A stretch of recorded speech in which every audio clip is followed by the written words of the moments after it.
Graça e paz. Não sei aqui quantos têm habilidades manuais. Eu particularmente não tenho. A única coisa que eu fiz, e acho que dou conta de fazer bem, é pipa. E isso eu aprendi a fazer e fiz bastante. Mas as outras coisas, eu sou tão bom que eu fui tentar colocar uma cortina na minha casa, eu consegui fazer 6 furos no lugar onde eram 2. Então, habilidade manual depende muito da pessoa se dedicar. Por exemplo, já viu pessoas que trabalham com mosaico? Fazer mosaicos de pedrinhas tão diferentes umas das outras, mas a pessoa é capaz de montar uma figura linda, uma paisagem linda, pela habilidade de trabalhar com os contrastes, com as cores, com as formas diferentes. Aqui nós temos um grupo musical com instrumentos diferentes e temos, quem sabe, o exemplo da orquestra, onde você tem grandes instrumentos e sons tremendamente graves, misturados com instrumentos pequenos, sons bem agudos, mas a harmonia, o ajuntamento, faz com que aquilo seja belo. O belo em meio aos contrastes, o belo em meio à diversidade, o belo em meio à diferença. Abra sua Bíblia, ou acompanhe pela tela. Nós vamos fazer a leitura do texto sagrado, que se encontra em 1 Coríntios, capítulo 12. Nós leremos os versículos 12 a 31a. 1 Coríntios 12, versículos 12 a 31a. Um texto mais longo. Preste bem atenção no texto bíblico que diz assim: porque assim como o corpo é um e tem muitos membros, e todos os membros, mesmo sendo muitos, constituem um só corpo, assim também é com respeito a Cristo. Pois em um só Espírito todos nós fomos batizados, em um só corpo, quer judeus, quer gregos, quer escravos, quer livres, e a todos nós foi dado beber de um só Espírito. Porque também o corpo não é um só membro, mas muitos. Se o pé disser, porque não sou mão, não sou do corpo, nem por isso deixa de ser do corpo. Se o ouvido disser, porque não sou olho, não sou do corpo, nem por isso deixa de ser do corpo. Se todo o corpo fosse olho, onde estaria o ouvido? Se todo ele fosse ouvido, onde estaria o olfato? Mas Deus dispôs os membros, colocando cada um deles no corpo, como ele diz: se todos, porém, fossem um só membro, onde estaria o corpo? O certo é que há muitos membros, mas um só corpo. Os olhos não podem dizer à mão, não precisamos de você. E a cabeça não pode dizer aos pés, não preciso de vocês. Pelo contrário, os membros do corpo que parecem ser mais fracos são necessários, e os que nos parecem menos dignos no corpo, a estes damos muito mais honra. Também os que em nós não são decorosos, revestimos de especial honra, ao passo que aos nossos membros nobres não tem necessidade disso. Contudo, Deus coordenou o corpo, concedendo muito mais honra àquilo que menos tinha, para que não haja divisão no corpo, mas para que os membros cooperem com igual cuidado em favor uns dos outros. De maneira que se um membro sofre, todos sofrem com ele. E se um deles é honrado, todos os outros se alegram com ele. Ora, vocês são o corpo de Cristo e individualmente membros desse corpo. A uns, Deus estabeleceu na igreja, primeiramente apóstolos, em segundo lugar profetas, em terceiro lugar mestres, depois operadores de milagres, depois os que têm dons de cura, ou de ajudar, ou de administrar, ou de falar em variedade de línguas. Será que são todos apóstolos? Será que são todos profetas? Será que são todos mestres? São todos operadores de milagres? Todos têm dom de curar? Todos falam em línguas? Todos têm o dom de interpretar as línguas? Entretanto, procurem com zelo os melhores dons. Fala conosco, ó Deus, pela Tua palavra que é santa, viva e eficaz. Oramos em nome de Jesus. Amém. 1 Coríntios, uma carta cheia de exortações. O apóstolo Paulo, nesse texto, precisa trabalhar o tema da unidade na diversidade, porque nós estamos diante de uma comunidade inserida numa sociedade tremendamente diversa, diferente. A cidade de Corinto, ela é marcada por várias rivalidades sociais. Você tem os muito pobres e os muito ricos.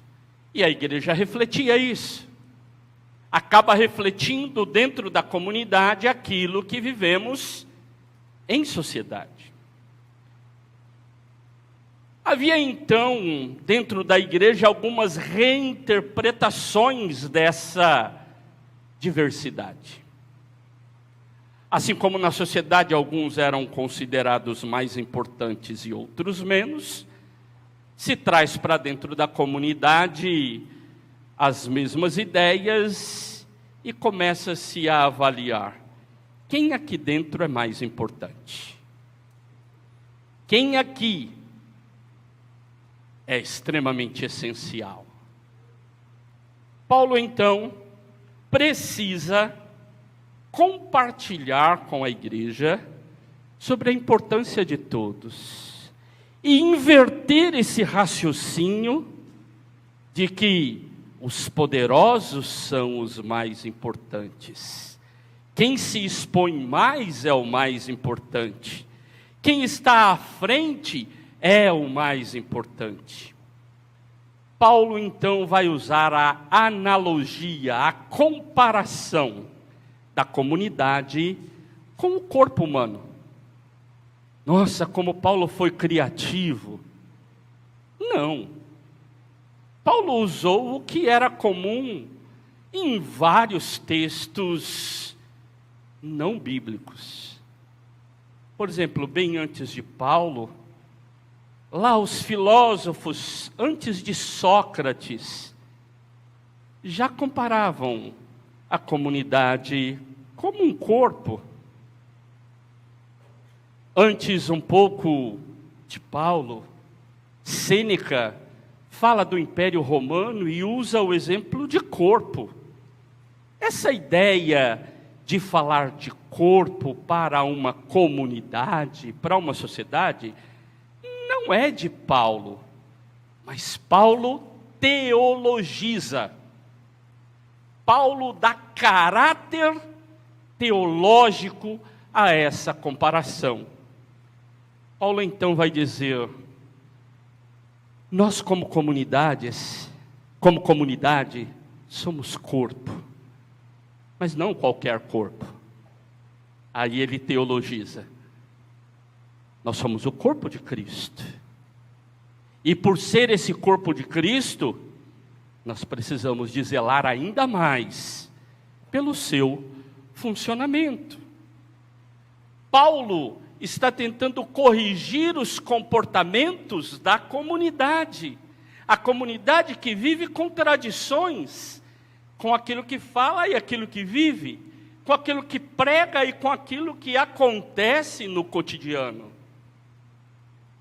E usando então essa analogia, ele vai dizer: lembrem-se, vocês são corpo.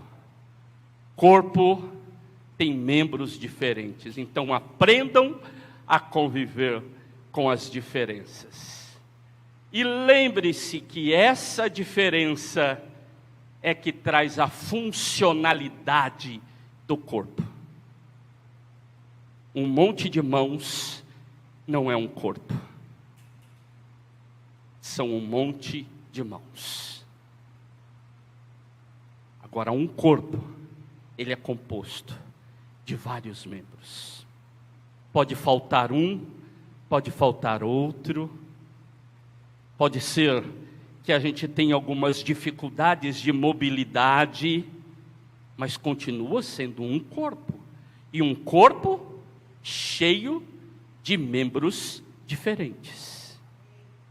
Então é baseado, ou tendo isto em mente, com base nessa analogia de Paulo e neste texto, que eu quero trazer 3 desafios para a Igreja Metodista em Vila Formosa. Eu quero trazer 3 desafios neste momento em que estamos trilhando rumo aos 75. Bodas de brilhante. Fui fazer meu dever de casa. Descobri que de diamante era 60. Eu tinha certeza que era 75, mas eu fiz o dever de casa. Então, rumo a bodas de brilhante. Eu quero trazer 3 desafios deste texto para as nossas vidas. Um primeiro desafio é diversidade com propósito. Nós somos diferentes com propósito de ser diferente mesmo. Esse negócio de ficar copiando o que é o papel do outro não faz parte de um corpo. Eu preciso desempenhar o meu papel. Eu sou uma parte diferente de outras partes neste corpo. Eu posso auxiliar outros membros, mas tenho um papel fundamental. A diversidade na igreja é uma característica que expressa o cuidado e a criação de Deus. Deus criou a diversidade. Deus criou o diferente.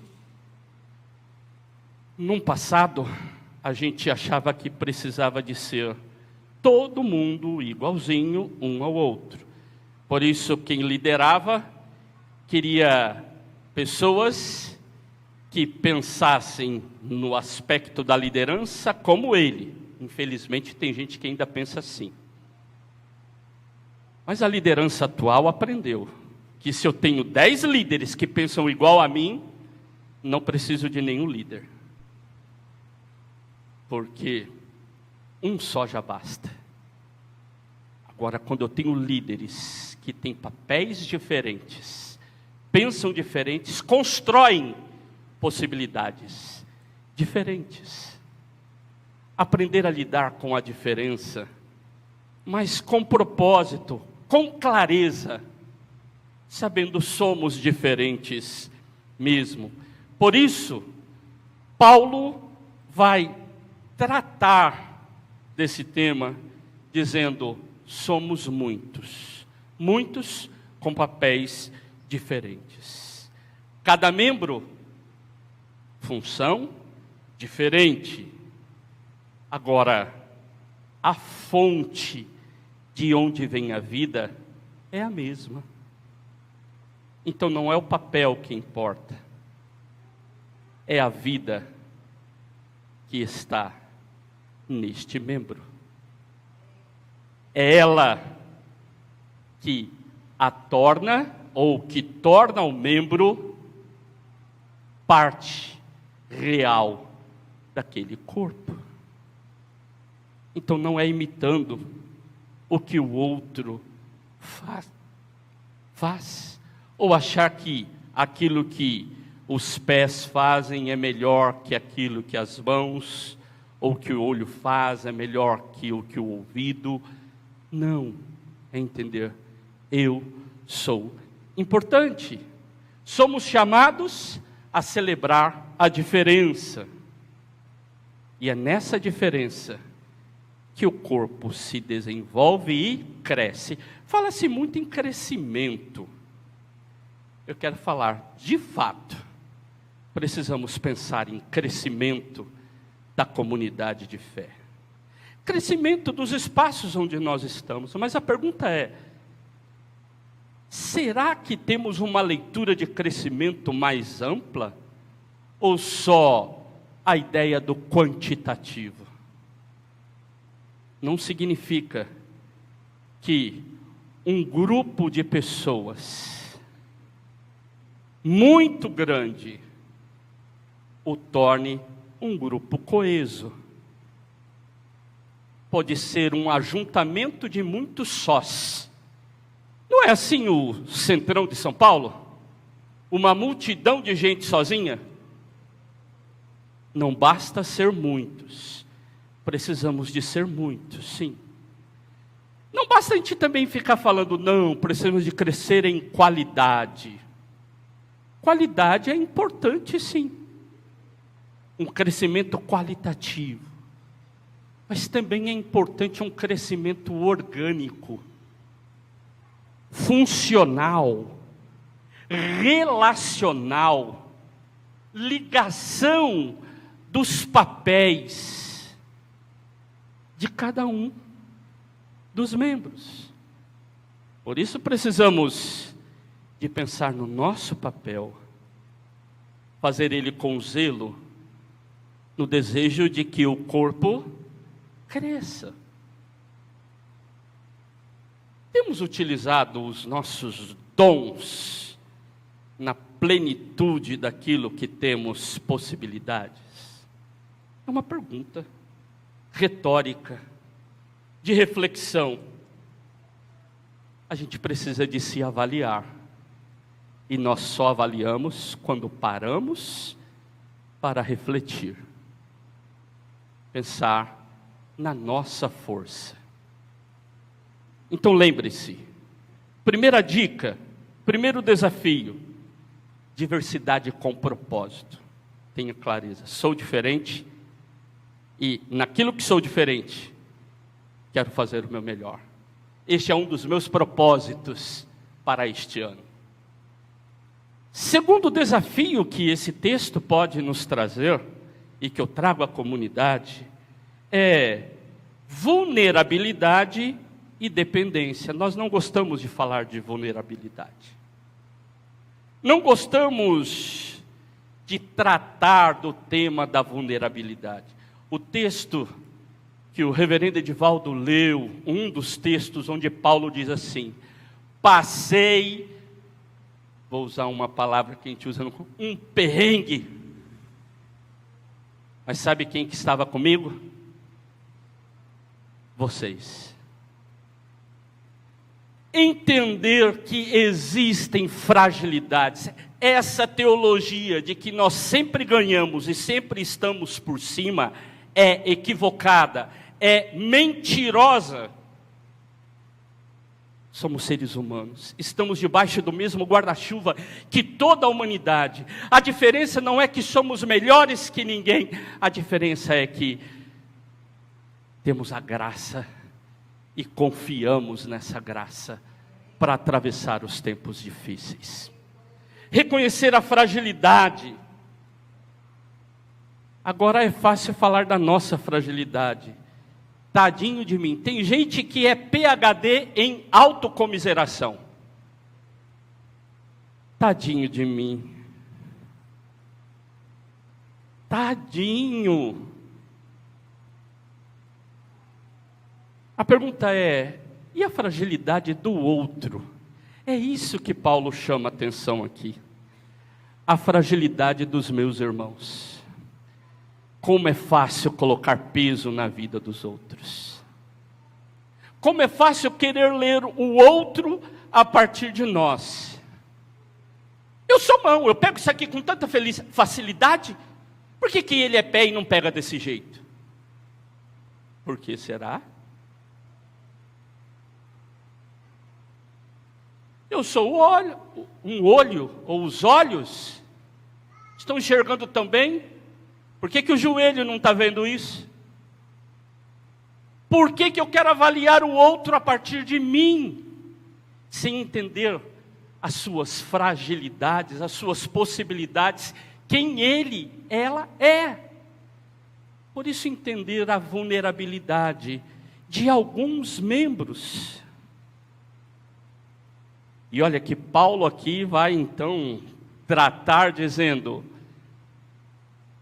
ao invés de a gente seguir o exemplo do Império Romano, que enche e exalta a pessoa dos líderes e dos que aparecem, aprendam a dar valor naqueles que são mais frágeis. Não é assim que a gente faz no corpo? Será que a gente consegue lidar com o papel de cuidar dos mais frágeis e honrar estes que são mais frágeis? Eu gosto muito e me marcou demais aquele filme desenho Divertidamente. Eu citei aqui uma vez, quando saiu Divertidamente 2, eu citei o 1. E vou citar de novo. Aquela garotinha, e aí quem não assistiu o desenho pode assistir depois, que é guiada pelos seus sentimentos, pelas suas emoções, e quem ficava guiando o tempo todo, e a nossa sociedade vive isso, né? Que é a alegria, a alegria, a alegria. Ela só experimentou solidariedade de outros coleguinhas quando a tristeza fez parte da vida dela. É na fragilidade que nós recebemos o cuidado, o carinho de outras pessoas. Paulo disse isso no texto que o pastor leu para a gente. A vulnerabilidade e a dependência são partes naturais da vida cristã. Meus irmãos, se é o que nós mais conversamos na igreja sobre isso, só que a gente não tem coragem de abrir. A pessoa quando procura a igreja, a coisa está ruim, hein? Está ruim. Quando a coisa está difícil, aí fala assim, ora por mim.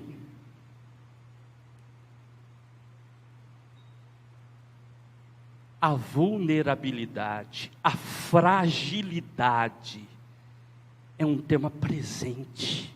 A gente precisa aprender a lidar com ela e acolher pessoas vulneráveis. Membros do corpo estão vulneráveis, mas a gente é craque em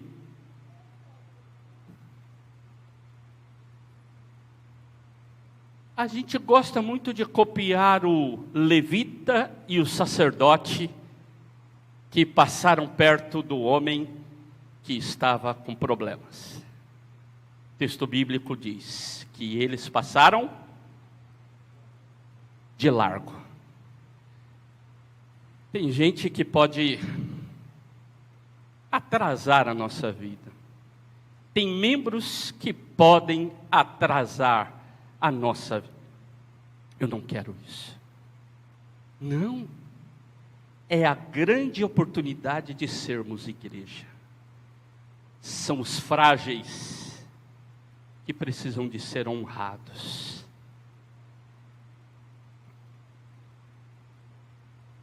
Um terceiro desafio para a igreja que está indo rumo a bodas de brilhante. Compromisso com a missão. Nós vamos completar 75 anos. Muita gente já fez o seu papel antes de nós. E se nós temos muita coisa aqui, é graças ao biso, a bisa, ao vovô, a vovó, a mamãe, o papai, assim. Muita gente veio antes de nós. E pode ser que nenhum dos seus familiares vieram antes de você. Então você é grato porque outras pessoas fizeram algo. E o sustentar da missão desta igreja já vem há mais de 7 dezenas de anos. Nós temos um compromisso com Deus, mas temos um compromisso com a história de pessoas que, honrando a Deus, se dedicaram neste lugar. Somos chamados a caminhar juntos. Somos chamados a nos aproximar uns dos outros para vivenciar, experimentar essa ação conjunta. Missão que não é de um membro, é de um corpo. Missão que não é de uma pessoa, é de uma comunidade. Uma comunidade em meio a muitas outras comunidades. E que cumpre o chamado de Deus. Somos parte integrante desse corpo, corpo de Cristo. Chamados ao compromisso, não apenas com Deus, mas com a comunidade de fé, com o outro e com a missão, que não é nossa. Nós não temos missão nenhuma, a missão é de Deus. A gente se une a Ele, a um projeto que Ele já começou bem antes de nós. Devemos, como membro do corpo, assumir o nosso papel. Não sei se o seu é ser pé, ser mão, ser os olhos, ser o joelho, órgãos internos não entendo muito, não vou nem citar. Qual o seu papel? Eu não sei, mas eu sei que você é importante. Importante para o bom funcionamento do corpo. Nós estamos numa jornada como comunidade de fé. O corpo de Cristo é maior que a igreja metodista em Vila Formosa. Muito maior. Mas vamos nos colocar como um corpo. Somos chamados a aceitar a diferença um do outro.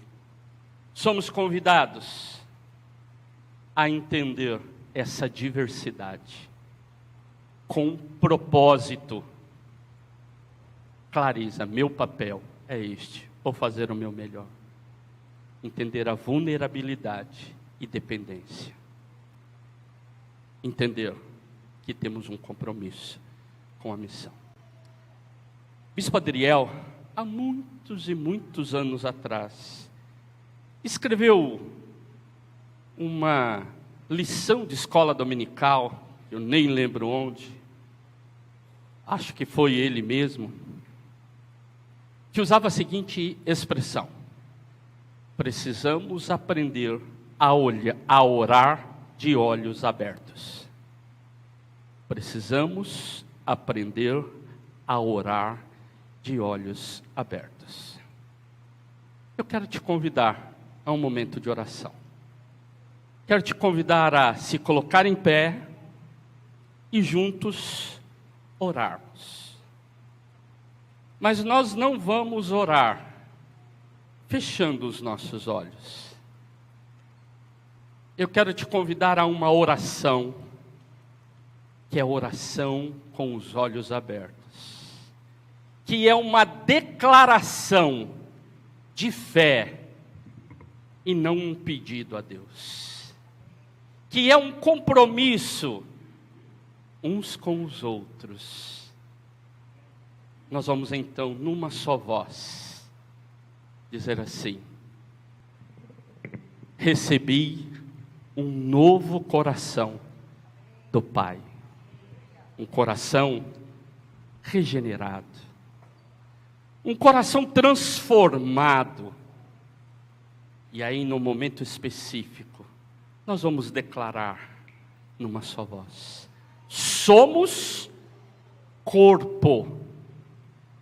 Somos corpo. Ministério da oração, ministério da música, administração, pastoral. Somos corpo. Ajustados, vamos cumprir a nossa missão. Oremos de olhos abertos.